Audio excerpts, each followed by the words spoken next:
এইটো মোৰ কনচেপ্ট দেই, এইটো তলত যে টায়াৰ ওপৰত টেবুল, এইটো মোৰ কনচেপ্ট হয়। মোৰ ঘৰৰ গোটেই চোফাখন তেনেকৈ বনাওঁ, টায়াৰ আৰু কি আছিলে এইটো এল'ভিল। চ' বোলো টায়াৰ দি পেলাই আমি বনাব পাৰোঁ টেবুল চোফা যেনেও। চ' ইয়াত মানে এদিন তেতিয়া জয়ন্ত পাত্ৰ, মই, পবিত্ৰ মাৰ্ঘেৰিটা আৰু ৰবচনলাল বৰুৱা ৰাতি খানা আনিছোঁ বাহিৰৰ পৰা ক'ৰবাৰ পৰা। ভিতৰত মানে থাল নাই, থাল আছে, থাল যিকেইখন আছে বিৰাট লেতেৰা মানে। মই সেইখন ধুই পেলাই খাবলৈ মানে বোলো মই 3টামান বজাত মই উঠি আহিছোঁ, এনেকৈ মই কাম কৰি আছোঁ ভিতৰত। মই বোলো খানাটো আনিলে খাম কিহত?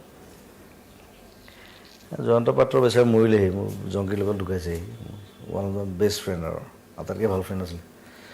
মই বোলো জয়ন্ত এটা কাম কৰ, টেবুলখন উঠাই লৈ আহ। টেবুলখন উঠাই লৈ গৈছোঁ এনেকৈ, বাথৰুমত নি চাৰ্ফ দি ধুইছোঁ। এইখন নাই, তেতিয়া এখন নাছিলে চাগে, এনেকুৱা এখন আছিলে আৰু ৰঙা টেবুল এখন আছিলে। টেবুলখন উঠাই লৈ গৈছোঁ, চাৰ্ফ দি ধুইছোঁ, চাফা তাফা কৰি টেবুলখন পাৰি দিছোঁ, চাৰিফালে বহিছোঁ, ভাত দে।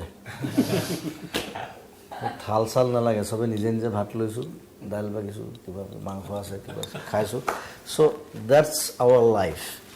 যি ভাবিলোঁ ৱাল আঁকি দিওঁ মই, দেৱৰ খং উঠে, কোনে আঁকিলে এইটো? জুবিন দাই আঁকিলে। মই বোলো খালীকৈ পেলাই থৈছে সেইকাৰণে আঁকি দিওঁ, মই খুব বেয়া আকোঁ। চ' মাৰ্কাৰ আনি ৰাতি মানে কি আকৌ নাজানো আৰু চাম থিংছ কাম আউট। আৰু কামটোতো চলি থাকে ভিতৰত, ৰাতি চব পলাই মই কাম কৰি থাকোঁ অকলে অকলে।